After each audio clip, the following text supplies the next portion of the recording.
الحمد لله نحمده ونستعينه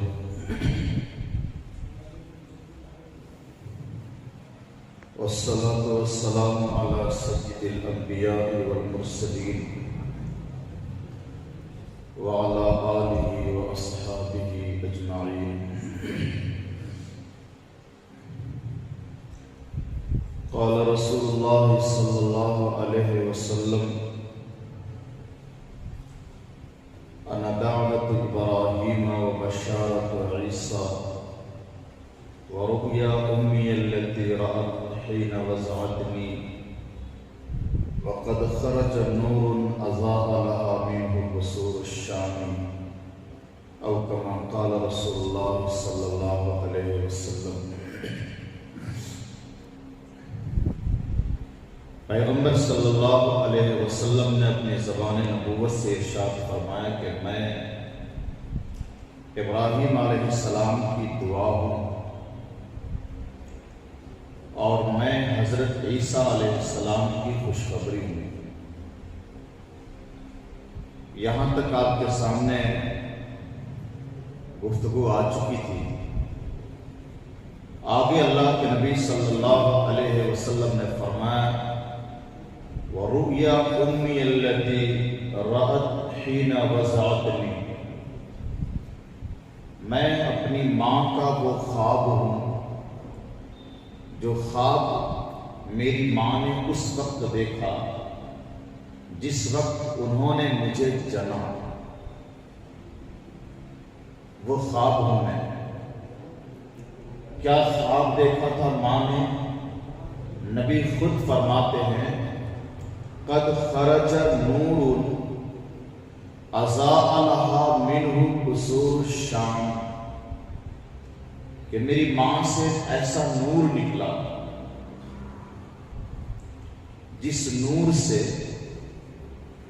ملک شام کے محلات جگمگا اٹھے. یہ نور نبی کریم صلی اللہ علیہ وسلم کی ماں نے دیکھا ولادت کے وقت خواب میں. حضور کہتے ہیں کہ میں اپنی ماں کا وہ خواب ہوں جو نور میری ماں نے خواب میں دیکھا تھا، وہ نور میں ہی ہوں.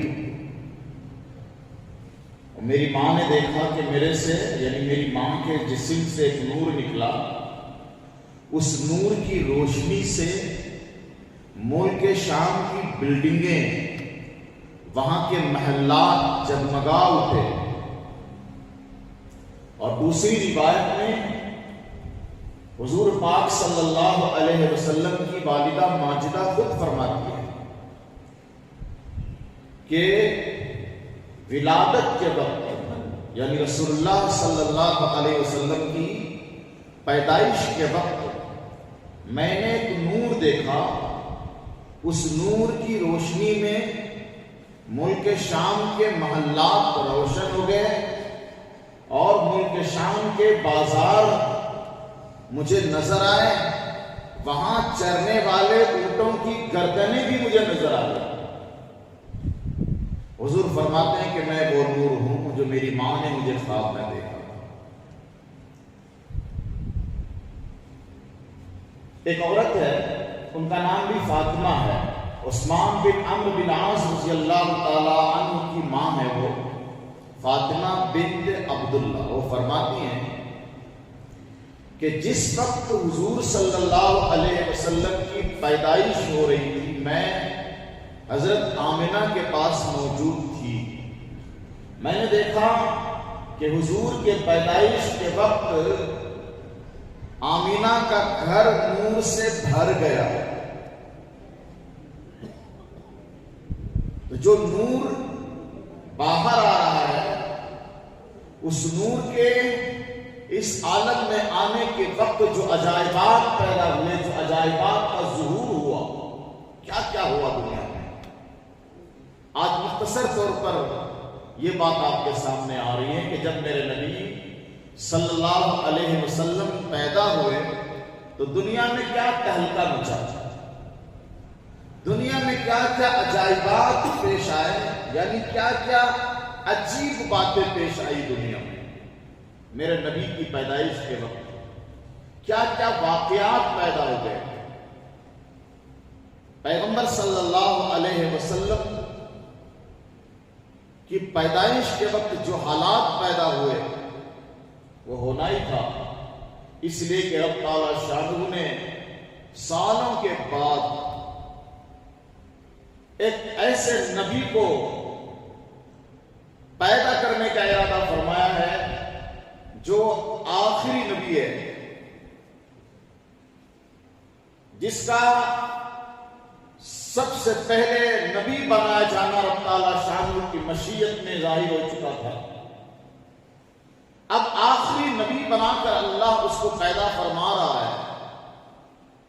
تو اب اس نبی کے پیدا ہونے سے پہلے جو دنیا میں اور خصوصاً عرب میں اور خصوصاً مکہ المکرمہ میں جو کفر کی اور شرک کی اندھیری چھائی ہوئی تھی، جو کفر اور شرک کی تاریکی چھائی ہوئی تھی، اس کو ختم کرنا تھا.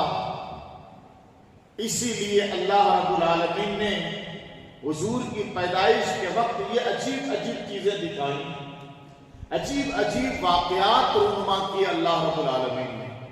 حضرت فاطمہ بنت عبداللہ فرماتی ہیں کہ جس وقت رسول اللہ صلی اللہ علیہ وسلم کی پیدائش ہوئی، میں آمینہ کے پاس موجود تھی. میں نے دیکھا کہ آمینہ کا گھر نور سے بھر گیا اور ستارے زمین کی طرف جھکے آ رہے ہیں. مجھے ایسا گمان ہوا، مجھے ایسا لگنے لگا کہیں ایسا نہ ہو کہ یہ ستارے میرے سر پر گر جائیں. یہ فاطمہ بنت عبداللہ نے دیکھا حضور کی پیدائش کے وقت. اب یہاں کچھ نقطے بھی سمجھاتا چلوں آپ لوگوں کو تو بات سمجھ میں آئے گی. یہ واقعہ تو ہوا اور محدثین نے اس حدیث کو حسن قرار دیا. یہ ضعیف حدیث نہیں، بالکل ٹھیک ٹھاک حدیث ہے. کہ فاطمہ بنت عبداللہ نے جو بیان کیا کہ حضور کی پیدائش کے وقت میں نے دیکھا کہ آمینہ کا گھر نور سے بھر گیا اور ستارے زمین پر گرے چلے آ رہے ہیں. مجھے ایسا لگا کہ کہیں یہ ستارہ میرے سر پر نہ گر جائے. تو یہ واقعہ تو ہوا، پر نقطہ یہ سمجھنا ہے کہ اس واقعے میں جو حضور کی پیدائش کے وقت ظاہر ہوا یہ واقعہ، کہ فاطمہ کو لگ رہا تھا کہ ستارے زمین پر گرتے چلے آ رہے ہیں، کہیں ایسا نہ ہو کہ یہ ستارہ میرے سر پہ گر جائے. اس واقعے کے دکھانے میں راز کیا، اشارہ کیا دیتا ہے اللہ؟ اشارہ یہ دیتا ہے اللہ کہ اب جس نبی کی پیدائش ہو رہی ہے، اب تک سرزمین جس کفر اور شرک، جہالت، ظلم کے اندھیرے میں ڈوبی ہوئی ہے، اب اس اندھیرے کے ختم ہونے کا ٹائم آ گیا ہے. زمین انوار و ہدایات کی روشنی سے جگمگائے گی. اس لیے یہ روشنی دکھی، ستارے زمین پر گرتے ہوئے جھکتے ہوئے نظر آئے ان کو. تو ایک واقعہ تو یہ پیش آیا کہ رسول اللہ صلی اللہ علیہ وسلم کی ولادت کے وقت جو نور نکلا اس سے آمینہ کا گھر جگمگایا. اور دوسری حدیث میں حضرت آمینہ خود فرماتی ہیں کہ ولادت کے وقت میں نے دیکھا کہ میرے سے جو روشنی نکلی، میرے سے جو نور نکلا، اس سے ملک شام کی بلڈنگیں جگمگا گئی، روشن ہو گئی. وہاں کے بازار کی بلڈنگیں مجھے دکھی، وہاں چرنے والے اونٹوں کی گردنیں مجھے نظر آ گئی. کتنی دور کا شہر ہے ملک شام. اسی ملک شام کو غالباً آج سیریا کہا جاتا ہے. تو ملک شام کے محلات روشن ہوئے. اس بات کو بھی سمجھنا ہے. واقعہ تو بہت بار آپ نے سنا ہوگا، یہ حدیث بہت بار آپ نے سنی ہوگی، کیونکہ ہر عاشق رسول، ہر شہدائی رسول، ہر خطیب، ہر مقرر، ہر واعظ، ہر مولانا، ہر امام جب سیرت رسول بیان کرنے کا سیزن آتا ہے تو اس حدیث کو پڑھ کر اپنی زبان کو برکت دیتا ہے، اس حدیث سے تبرک حاصل کرتا ہے، اس حدیث کو عوام میں بیان کرتا ہے. ہر خطیب، ہر بیان کرنے والا عالم، ہر مقرر اس حدیث کو بیان کرتا ہے. پر اب میں نقطہ سمجھا رہا ہوں کہ حضور کی ماں نے دیکھا کہ میرے جسم سے نور نکلا، اور نور سے مراد حضور ہے۔ حضور خود کہتے ہیں میں ہی وہ نور ہوں جس کو میری ماں نے اپنے جسم سے نکلتے دیکھا، پر اس نور کی روشنی میں ملک شام نظر آیا۔ ایسا کیوں ہوا؟ ہندوستان کیوں نہیں دکھا؟ پاکستان امریکہ کیوں نہیں دکھا؟ لندن اور جاپان کیوں نہیں دکھا؟ ملک شام نظر آیا، روشنی وہاں تک گئی، وہاں کی بلڈنگیں نظر آ گئی، اور ملک شام میں ایک اسپیشل شہر ہے بصرہ، وہاں کا خاص شہر ہے۔ دوسری حدیث میں ہے کہ بصرہ کے بازار نظر آئے۔ تو ملک شام ہی کیوں دکھا؟ ملک شام کا وہ خاص بازار بصرہ وہ کیوں دکھا؟ دوسرا ملک کیوں نظر نہیں آیا اس نور میں، اس روشنی میں؟ یہ سمجھنا چاہیے۔ اللہ نے ملک شام ہی دکھایا، اس وجہ سے دکھایا اللہ رب العالمین نے ملک شام کو ایک خاص برکت عطا کر رکھی ہے۔ ملک شام کو اللہ نے اسپیشل برکتوں سے نوازا ہے۔ بیت المقدس کا ایریا ہے ملک شام کے آزو بازو کا جو پورا ایریا ہے وہ ملک شام میں آتا ہے، بیت المقدس کے آزو بازو۔ اس کے بارے میں خود قرآن میں اللہ نے کہا سبحان الذی اسرا بعبده لیلا من المسجد الحرام الى المسجد الاقصى الذي باركنا حوله۔ اللہ کہتا ہے پاک ذات ہے وہ، سبحان الذی اسرا بعبده، جو اپنے بندے کو لے کے گیا راتوں رات، من المسجد الحرام، کعبے سے بیت المقدس لے کے گیا۔ آگے اللہ کہتا ہے الذی بارکنا حولہ، یہ وہی بیت المقدس ہے جس کے آزو بازو ہم نے برکت بچھا رکھی ہے۔ تو آزو بازو جو اللہ نے برکتوں کو بچھا رکھا ہے یہ ملک شام کا ایریا ہے۔ اور اسی وجہ سے علماء نے اپنی کتاب میں بڑی عجیب بات لکھی ہے کہ جو حضور نے ایک حدیث بیان کی ہے کہ میری امت میں 40 ابدال ہیں، 40 ابدال ہوں گے میری امت میں۔ اس پر بیان میں پہلے کر چکا ہوں آپ کے سامنے۔ حضور نے فرمایا کہ میری امت میں 40 ابدال ہوں گے، اللہ کے نیک بندے، بہت مخصوص بندے۔ ان 40 بندوں میں سے 30 ابدال صرف ملک شام میں ہیں، ملک شام میں۔ تو اس اعتبار سے ملک شام انوار و برکات کا مرکز ہے، اور اسی وجہ سے رب تعالیٰ شانہ نے جب پیغمبر حضرت محمد مصطفیٰ صلی اللہ علیہ وسلم کو معراج کے وقت اٹھایا تو حرم شریف سے پہلے بیت المقدس پہنچایا۔ حضرت ابراہیم علیہ السلام نے جب عراق سے سفر کیا، ہجرت کیا، تو پہلے ملک شام گئے۔ اور ایک قیمتی چیز بتا دوں کہ ہمارے نبی حضرت محمد مصطفیٰ صلی اللہ علیہ وسلم کے بعد اب کوئی نبی نہ آنے والے نہیں، آخری نبی ہے نا ہمارے حضور۔ ہمارے نبی کے بعد کوئی نبی آنے والا نہیں ہے، کوئی نیا نبی نہیں۔ ایک پرانے نبی ہے جو آسمان پر ہے، نیا نبی تو کوئی نہیں آئے گا۔ اور جو کہے کہ میں نبی وہ جھوٹا ہے۔ تو پرانا نبی یعنی ہمارے نبی سے پہلے حضرت عیسیٰ علیہ السلام جو اب آسمان پر ہے اور زندہ ہے۔ ہم سب مسلمانوں کا عقیدہ ہے کہ قیامت کے قریب اللہ عیسیٰ علیہ السلام کو آسمان سے نیچے اتارے گا، ٹھیک ہے؟ وہ عیسیٰ علیہ السلام دجال کو قتل کریں گے،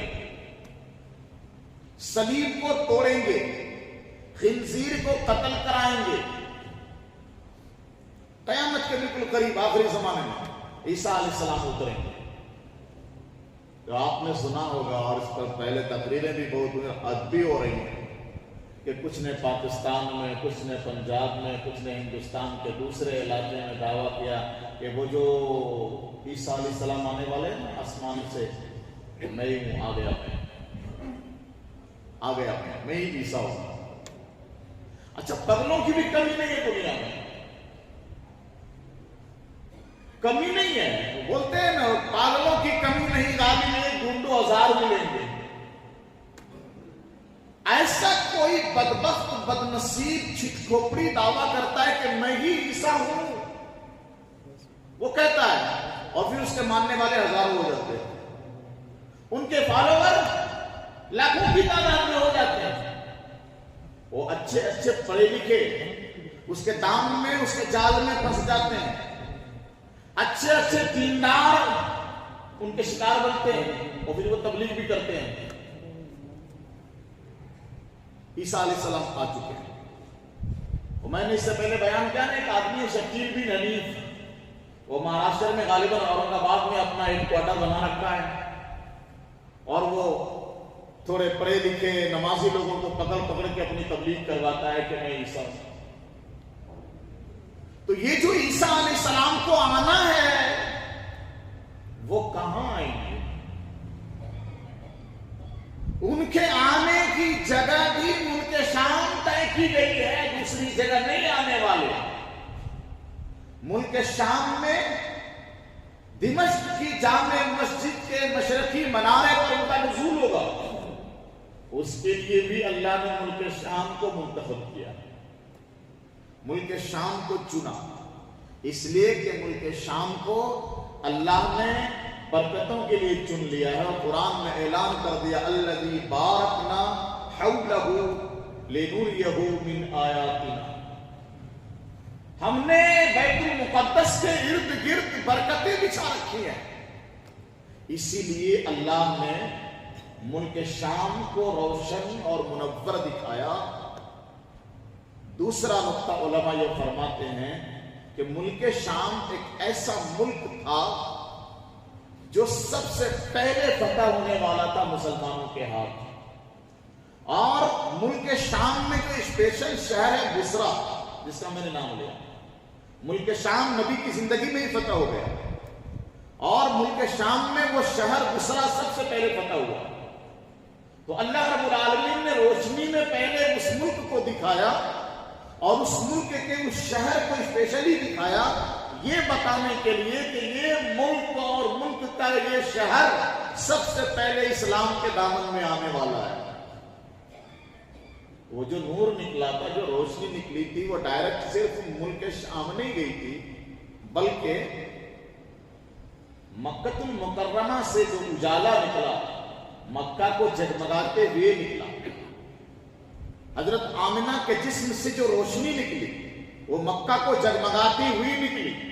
ایسا نہیں کہ مکہ اندھیرا رہ گیا اور روشنی ملک شام پہنچ گئی، مکہ منور ہوا اور مکہ المکرمہ کو روشنی ملتی گئی، ملک شام تک وہ روشنی پہنچ گئی۔ تو حضور پاک صلی اللہ علیہ وسلم نے فرمایا کہ میں ابراہیم علیہ السلام کی دعا ہوں، عیسیٰ علیہ السلام کی بشارت ہوں، اور اپنی ماں کا وہ خواب ہوں جو خواب میری ماں نے اس وقت دیکھا جب اس نے مجھے جنا۔ کیا خواب دیکھا تھا؟ وہ یہی دیکھا کہ میرے جسم سے ایک نور نکلا جس سے ملک شام کے محلات جگمگا اٹھے۔ تو اب یہ نور جب باہر ہوا، جب نور کی پیدائش ہوئی، جب رسول اللہ صلی اللہ علیہ وسلم کی پیدائش ہوئی، تو عجیب عجیب واقعات رونما ہوئے۔ حدیث میں ہے، سیرت کی کتابوں میں لکھا گیا ہے کہ جس وقت رسول اللہ صلی اللہ علیہ وسلم کی پیدائش ہوئی نا، تو دنیا کے سارے بت اوندھے منہ گرے تھے، سارے بت اوندھے منہ گر گئے تھے۔ اب یہاں سوال کر سکتے ہیں لوگ کہ کس نے دیکھا تھا؟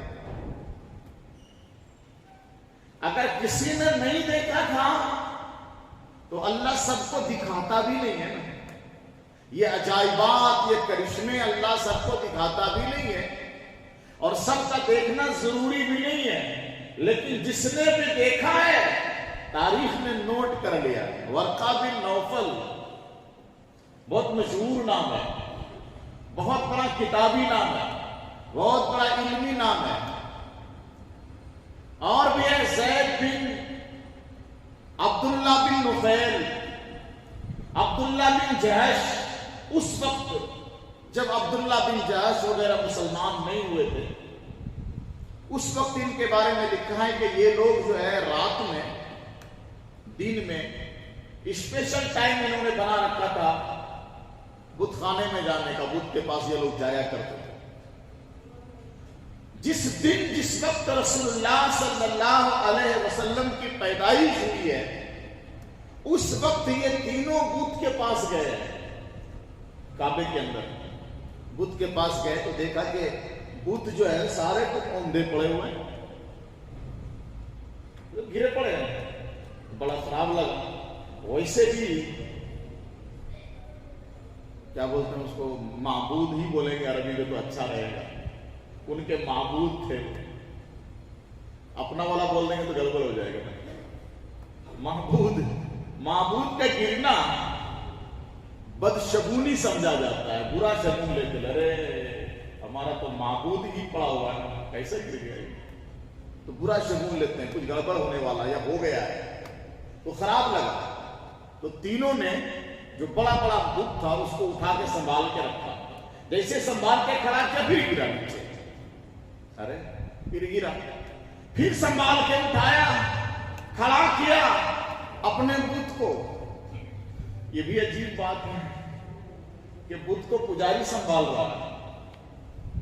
ہونا تو یہ تھا کہ جس کی عبادت کی جا رہی ہے، جس کو پوجا جا رہا ہے، جس کو معبود سمجھا جا رہا ہے، وہ سنبھالتا. وہ گرتا ہے، پجاری سنبھالتا ہے. بہت صحیح، وہ سنبھال کے کھڑا کرتا ہے.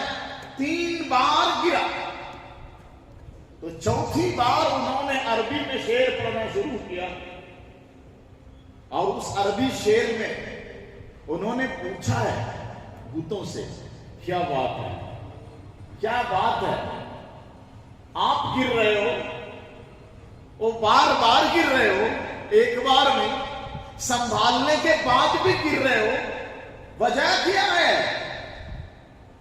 تو پروردگار ہے نا، پتھر سے بلوا لیتا ہے. ویسے تو وہ مکھی بھی نہیں ہٹا سکتا، ان کے سامنے پڑی ہوئی شیرنی کو بھی وہ بچا نہیں سکتا مکھیوں سے، چیونٹیوں سے. کتے بلی دوسرے جانور آ رہے ہیں، غلاظت کر کے جا رہے ہیں، بھگا نہیں سکتے، طاقت نہیں ہے نا. لیکن جب پروردگار چاہے گا تو پتھر سے بھی بات کراتا ہے، جھاڑ سے، پیڑ اور پودوں سے بھی بات کراتا ہے. تو پروردگار نے اس بت کے اندر قوت گویائی دی، اور بت بولتا ہے آج اس ہستی کی پیدائش کا وقت ہے، اور ان کی پیدائش ہو چکی ہے، جس کی وجہ سے سارے جہان میں انقلاب آنے والا ہے. ان تینوں نے بت کے اندر سے اس آواز کو سنا. اور ایک بات بتا دوں، جب تینوں پجاریوں نے معبود کے اندر سے آواز سنا تو ان کا یہ عقیدہ مضبوط نہیں ہوا کہ پرکٹ ہو گئے اس کے اندر. نہیں سمجھے؟ بھگوان پرکٹ ہو گئے ایسا انہوں نے نہیں سوچا، اس لیے کہ اس وقت حیرانی کا یہ عالم تھا، حیرت کا یہ عالم تھا جب بت نے کہا کہ آخری پیغمبر کی پیدائش ہو چکی ہے، اب جہان میں انقلاب پیدا ہونے والا ہے، اب یہ کفر اور یہ شرک اور بت پرستی، معبودان باطلہ کی بندگی نہیں چلے گی. اس حیرانگی کے عالم میں انہوں نے یہ بھی نہیں سوچا کہ اتنے دنوں کے عبادت کے بعد آج درشن ہو گیا ہے، بات سننے کو مل گئی ہے پتھر سے. یہ انہوں نے سوچا. ہمارے زمانے کے اگر ہوتے نا تو پھر ٹیلی ویژن پہ آ جاتا کہ وہاں پرکٹ ہو گیا، لیکن ان لوگوں کے ذہن و دماغ میں حیرانی اور گھبراہٹ کے عالم میں یہ تصور بھی نہیں آ سکا کہ یہ پتھر کا بت کیوں بول رہا ہے. وہ بولا بھی تو کیا بولا؟ حضرت عائشہ رضی اللہ تعالی عنہا روایت کرتی ہیں ایک حدیث کہ مکۃ المکرمہ میں ایک یہودی رہتا تھا، تجارت کے غرض سے رہتا تھا، بزنس کرتا تھا وہ۔ جس وقت رسول اللہ صلی اللہ علیہ وسلم کی اس رات میں صبح کے ٹائم پیدائش ہوئی ہے، تو صحن مکہ میں جو قریش کی محفل لگا کرتی تھی، اس محفل کے قریش کے لوگوں سے اس یہودی نے پوچھا کہ بھئی تم لوگ ایک بات بتاؤ کہ آج کی رات کسی کے گھر میں کوئی لڑکا پیدا ہوا ہے؟ قریش نے کہا ہمیں تو نہیں معلوم۔ وہ یہودی کہتا ہے کہ پتہ لگاؤ، آج کی رات اس امت کا نبی پیدا ہوا ہے۔ وہ یہودی کہتا ہے پتہ لگا کے مجھے اطلاع دو، آج کی رات اس امت کا نبی پیدا ہوا ہے۔ تو قریش کے لوگ تحقیقات میں لگ گئے۔ تحقیق کرنے کے بعد معلوم ہوا کہ عبداللہ بن عبد المطلب کے گھر لڑکا پیدا ہوا ہے۔ خبر دی گئی اس یہودی کو، ہاں ایک عبداللہ کے گھر عبد المطلب کے یہاں پوتا پیدا ہوا ہے۔ انہوں نے کہا چل کر مجھے دکھاؤ۔ جب اس یہودی نے چل کر پیغمبر حضرت محمد مصطفیٰ صلی اللہ علیہ وسلم کو دیکھا تو بے ہوش ہو کر وہ یہودی گر پڑا، اور ہوش آنے کے بعد کہا بہت درد بھرے انداز میں، غمزدہ انداز میں، کہ آج بنی اسرائیل سے نبوت رخصت ہو گئی، بنی اسرائیل سے نبوت رخصت ہو گئی، آخری نبی کی پیدائش ہو گئی۔ کیا سمجھے آپ؟ ابراہیم علیہ السلام کے دو بیٹے تھے، ایک کا نام اسحاق تھا اور ایک کا نام اسماعیل۔ ابراہیم علیہ السلام کے بعد جو نبوت کا سلسلہ چلا وہ حضرت اسحاق کی اولاد میں چلا، اور وہی نسل وہی سلسلہ بنی اسرائیل کہلاتی ہے۔ اسماعیل علیہ السلام کی اولاد میں کوئی پیغمبر نہیں، بہت سارے نبی حضرت اسحاق علیہ السلام کی نسل میں آئے جن کو بنی اسرائیل کہا جاتا ہے۔ اب یہ آخری نبی کا جو ان کی جو بعثت ہوئی ہے وہ اسحاق علیہ السلام کی نسل میں نہیں بلکہ اسماعیل علیہ السلام کی نسل۔ اس لیے اس یہودی نے بہت ہی غمزدہ لہجے میں کہا کہ آج بنی اسرائیل کی نبوت کا سلسلہ ختم، آخری نبی بنی اسماعیل میں آ گیا۔ اور قریش کے لوگوں سے کہا قریشیوں سن لو، یہ مولود، یہ بچہ، اچھا دیکھیے یہ میں بچہ بول رہا ہوں، عربی میں مولود لکھا ہوا ہے۔ کیا لکھا ہوا بولو؟ مولود۔ عربی میں بچے کو، نئے بچے کو مولود بولتے ہیں۔ یہ ہمارے ہندوستان کے مولوی بھی بڑے اچھے ہیں، وہ کہیں کتاب میں مولود لکھا ہوا نظر آ گیا نا، دیکھو یہاں مولود لکھا ہوا جی، بولتے ہیں میلاد نہیں کرنا، مولود لکھا ہوا ہے، ثابت کر دیا۔ لو حدیث میں مولود لکھا ہوا ہے، آپ کہتے ہیں میلاد نہیں کرنا، مولود نہیں کرنا۔ ارے اللہ کے بندے، وہاں مولود کا مطلب بچہ ہے، میلاد کرنے کے لیے نہیں بتایا وہاں پہ۔ تو اس یہودی نے کہا قریشیوں سنو، یہ جو مولود ہے، یہ جو بچہ ہے، ایک ایسا حملہ کرے گا تمہارے اوپر، ایک ایسا حملہ کرے گا سب کچھ بدل جائے گا۔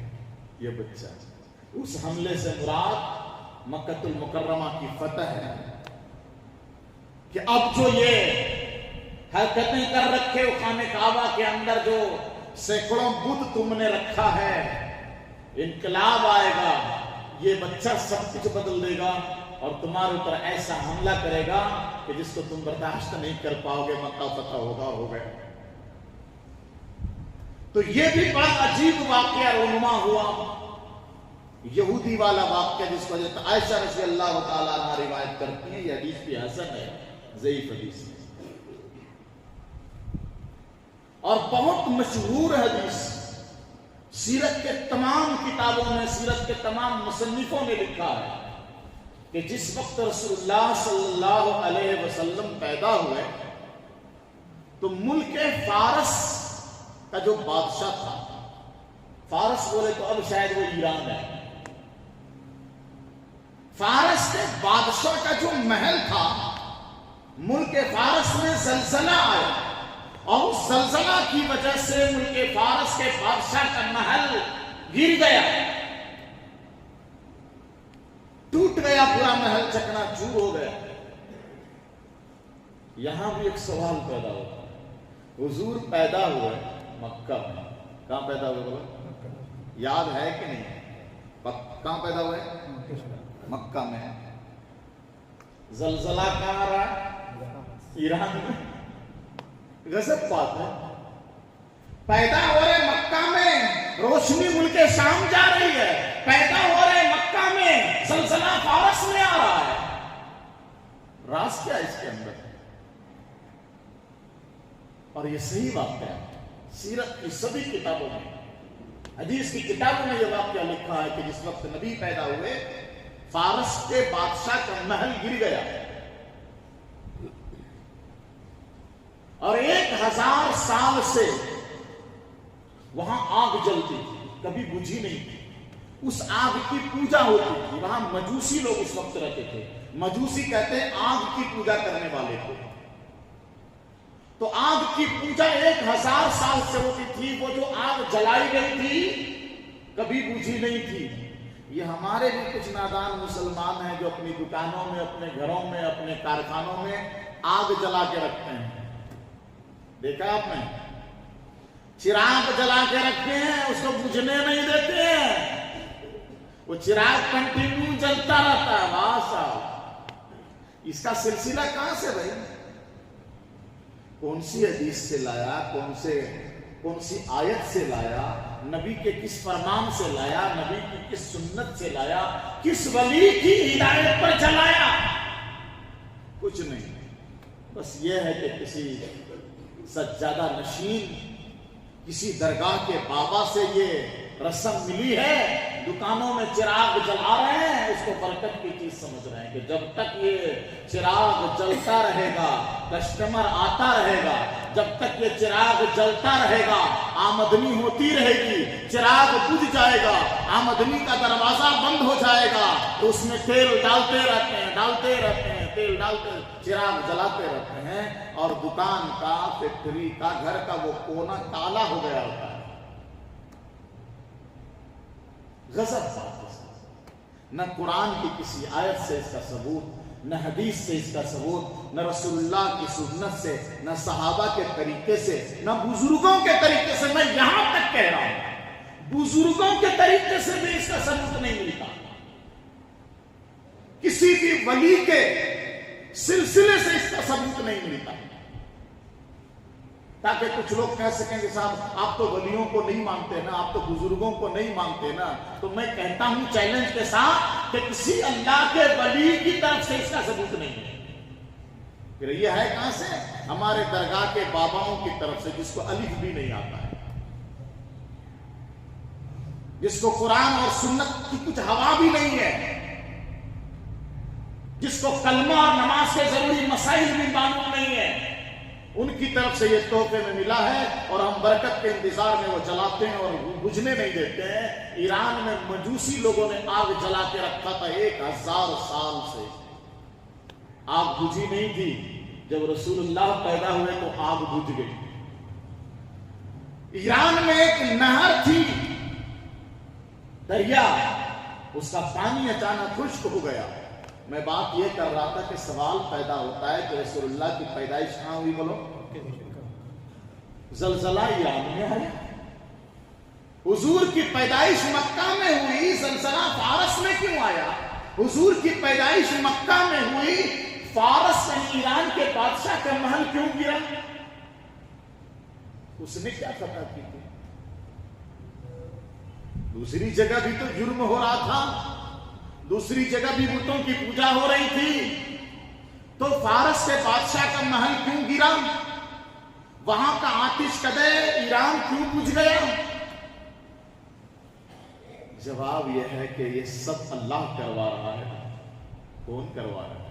اللہ کا حبیب آیا ہے، اللہ کا لاڈلا آیا ہے، اور اللہ نے اس لیے بھیجا ہے کہ ظلمت، کفر، شرک کی تاریکی کو ختم کیا جائے. جو بدماشیاں ہونے والی ہے وہاں پہلے اشارہ کیا، جرم جہاں زیادہ ہونے والا ہے وہاں پہلے اشارہ کیا کہ یہ وہ جگہ ہے جہاں سے میرے نبی کی مخالفت ابھرے گی، جہاں سے میرے نبی کی توہین ابھرے گی. تو پہلے ہی اشارہ دے دیا کہ اس جگہ سے پہلے میرے نبی کی توہین ہوگی اور اس جگہ میں زلزلہ آنا طے ہے. تو چنانچہ ایسا ہوا کہ جب رسول اللہ کو نبوت ملی اور رسول اللہ نے اسلام کی دعوت لوگوں کو دینی شروع کی تو جتنے ملک تھے سبھی کے بادشاہوں کو حضور نے خط لکھنا شروع کیا. حضور نے سبھی ملکوں کے بادشاہوں کو خط لکھنا شروع کیا، اسلام کی دعوت دینا شروع کیا. تو ایران کے بادشاہ کو بھی رسول اللہ نے دین کی، اسلام کی دعوت کا خط بھیجا. سمجھ گئے؟ سبھی بادشاہوں کو حضور نے خط لکھا. ایران کے یعنی فارس کے بادشاہ کو بھی رسول اللہ نے خط بھیجا اسلام قبول کرنے کے لیے. تو جب وہاں کے بادشاہ نے خط کو پڑھا کہ ایک اللہ کو مانو اور میں اللہ کا رسول ہوں، میرے پر ایمان لاؤ، یہ خط میں لکھا ہے، تو انہوں نے اپنا قاصد بھیجا کہ عرب میں جس آدمی نے نبوت کا دعویٰ کیا ہے، جو آدمی اپنے آپ کو نبی کہتا ہے، اس کو گرفتار کر کے میرے پاس لاؤ. اور انہوں نے نبی کے خط کو پھاڑ دیا، ٹکڑے ٹکڑے کر دیا، پاؤں سے مسل دیا. رسول اللہ کو یہ خبر ملی. رسول اللہ نے فرمایا کہ جس طرح انہوں نے میرے خط کے ٹکڑے کیے ہیں اس کے ملک کے بھی ٹکڑے ٹکڑے ٹکڑے ہو جائیں گے. چنانچہ بہت کم دنوں میں، چند ہی سالوں میں، ملک فارس کا جو خطہ تھا پارا پارا ہو گیا اور ملک فارس کے سارے علاقے رسول اللہ کے قدموں میں آ گئے. خسرو پرویز اس کا نام ہے جنہوں نے رسول اللہ کے خط کو پھاڑا تھا. تو اسی لیے وہاں زلزلہ اللہ نے دکھایا کہ اس جگہ سے، اس جگہ کا بادشاہ میرے محبوب، میرے لاڈلے کی توہین کرے گا، میرے نبی کے خط کو پھاڑے گا، میرے نبی کو گرفتاری کا وارنٹ جاری کرے گا اور وہاں زلزلہ آئے گا، اس کا نشہ، اس کی حکومت سب ختم ہوگی. تو پہلے ہی بجھا دیا چراغ، لے آ گیا میرا نبی جس کا تم لوگ خط پھاڑنے والے ہو، تیرا چراغ ابھی بھی بجھا دیتا ہوں. تو آگ بجھ گئی، محل گر گیا بادشاہ. یہ ایک بڑا بھیانک حادثہ تھا جو اس ملک میں ہوا اور بادشاہ بہت حیران ہوا. اور اس کے بعد بھی تفصیلی واقعہ ہے، لیکن میں اس تفصیل میں نہ جاتے ہوئے ایک اور چیز میں بتاتا ہوں آپ کو کہ جس وقت رسول اللہ کی پیدائش ہوئی اس وقت ایک اور عجیب واقعہ ظہور پذیر ہوا دنیا میں. میں عجائبات سنا رہا ہوں کہ جس وقت میرے نبی کی پیدائش ہوئی تو کیا کیا عجیب واقعات پیش آئے دنیا میں. سیرت نگاروں نے، محدثین نے لکھا ہے کہ جس وقت رسول اللہ کی پیدائش ہوئی شیطان نے زور سے چیخ مارا، بہت زور سے شیطان چلایا. اور پھر وہیں پر لکھا ہے کہ شیطان نے پوری زندگی میں 4 بار بہت زور سے چیخ مارا ہے. 4 ٹائم، 4 موقع ایسا ہے جب شیطان نے بہت زور سے چیخ ماری ہے. کون کون سے ٹائم میں شیطان نے زور سے چیخ ماری ہے؟ اور زور سے چیخ مارنے کا مطلب سمجھ رہے ہیں؟ جب شیطان زور سے چیخ مارے اور اتنی بھیانک چیخ کہ اس کے سارے شاگرد اکٹھے ہو جائیں. 4 موقع. پہلا موقع وہ تھا جب شیطان کو اللہ نے مردود قرار دیا. انکا رجیم، تو مردود ہے، فخرج انکا رجیم وَإِنَّ عَلَيْكَ اللَّعْنَةَ إِلَىٰ يَوْمِ الدِّينِ، نکلو تم مردود ہو، رام دے درگاہ ہو اور قیامت تک تیرے اوپر لعنت ہو. یہ اللہ نے جب مردود قرار دیا ان کو تب شیطان زور سے چیخا تھا. پہلا موقع. اور دوسرا وقت وہ تھا جب شیطان کو اللہ نے آسمان سے نیچے اتار دیا تو اس نے بہت زور سے چیخا تھا.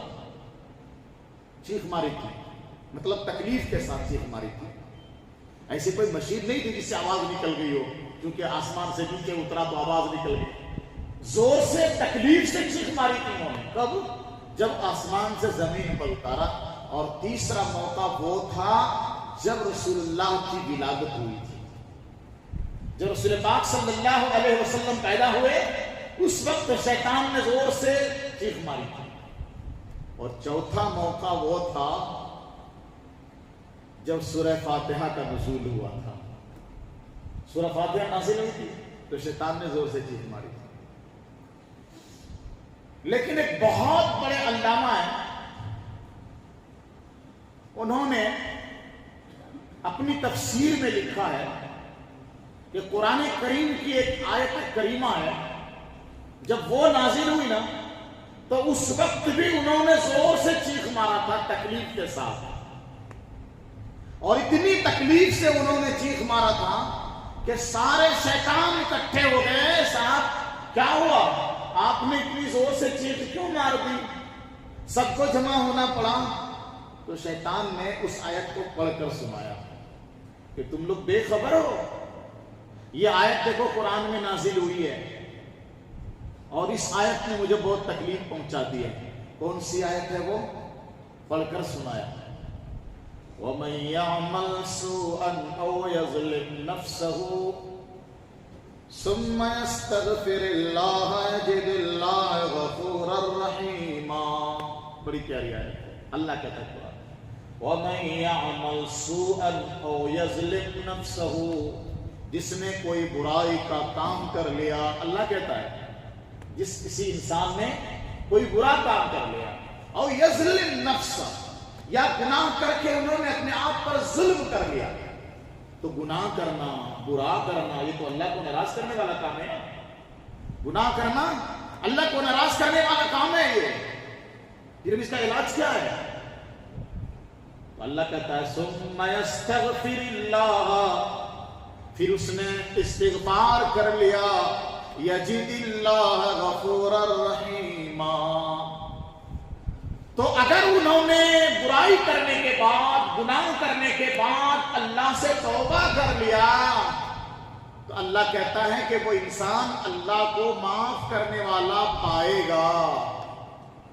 کتنی بڑی بات کہہ دی. اللہ نے شرط نہیں لگایا کہ یہ کہنے والا کوئی حافظ ہونا چاہیے، کوئی عالم ہونا چاہیے، کوئی مفتی صاحب ہونا چاہیے، کوئی پیر صاحب ہونا چاہیے، کوئی اللہ کا ولی ہونا چاہیے. نہیں، کوئی بھی بے نمازی ہو، شرابی ہو، جوا کھیلنے والا، دارو پینے والا، گناہ کرنے والا، ایک الف نہیں جاننے والا، کوئی بھی ہو، گناہ میں ڈوبی ہوئی زندگی ہے، پھر بھی انہوں نے اپنے گناہ سے اللہ کے سامنے توبہ کر لیا تو اللہ کہتا ہے کہ مجھے وہ غفور الرحیم پائے گا، میں ان کے سارے گناہ معاف کر دوں گا.